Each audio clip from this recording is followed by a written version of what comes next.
నమస్తే, జై శ్రీరామ్, భరత్ మాతాకి జై, వందే మాతరం. నేను మీ విలాసాగరం రమేష్. ఈ రోజుల్లో మనం చాలామంది టెంపుల్లకు, మసీదులకు, చర్చిలకు వెళ్తూ ఉంటాం. ఒక్కొక్క మతానికి సంబంధించిన ఒక్కొక్క వ్యక్తి.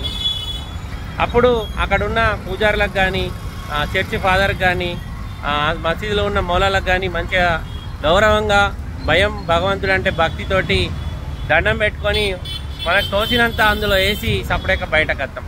ఎప్పుడైతే బయటకు రాగానే అక్కడ ఒక నలుగురు ఐదుగురు ఎవరైతే భిక్షాటన వేసుకునేటోళ్ళు ఉంటారో వాళ్ళకు డబ్బులు ఇచ్చేటప్పుడు మనం ఏం బిల్డప్ ఇస్తామంటే అప్పుడు అహంకారాన్ని ఎత్తికెక్కి ఎంతమంది ఉన్నారు? నలుగురు ఐదుగురు ఉన్నారా? మరి 10 రూపాయలు అందరూ పంచుకోవాలని మహా దానవీన సూర్యకర్ణులు లెక్క డైలాగులు కొడతాం. ఆ ఇచ్చే 10-20 రూపాయలకు. ఇప్పుడున్న జనరేషన్ అట్లుంది. భగవంతుని దగ్గర అదే మనం అయ్యగారికి ఆరతి తీసుకున్నప్పుడు ఇచ్చే పైసలకు మాత్రం అయ్యగారికి చెప్పాం, అయ్యగారు మీరు గుళ్ళో ఒక 4-5 ఉన్నట్టున్నారు కదా, మంచిగా నీ షేర్ చేసుకోరని చెప్పాం. అదే బయటకు వచ్చి భిక్షాటన చేస్తులకు ఇచ్చినప్పుడు మాత్రం అందరూ పంచుకోరు అని చెప్తాం. అంటే భగవంతుడు అంటే ప్రతి ఒక్క మనిషికి భయం ఉంటుంది, భక్తి ఉంటుంది. కానీ మళ్ళీ అదే భయం, భక్తి గుడి దాటంగానే మనుషుల దగ్గరికి వచ్చే వరకల్లా ఎగిరిపోతుంది.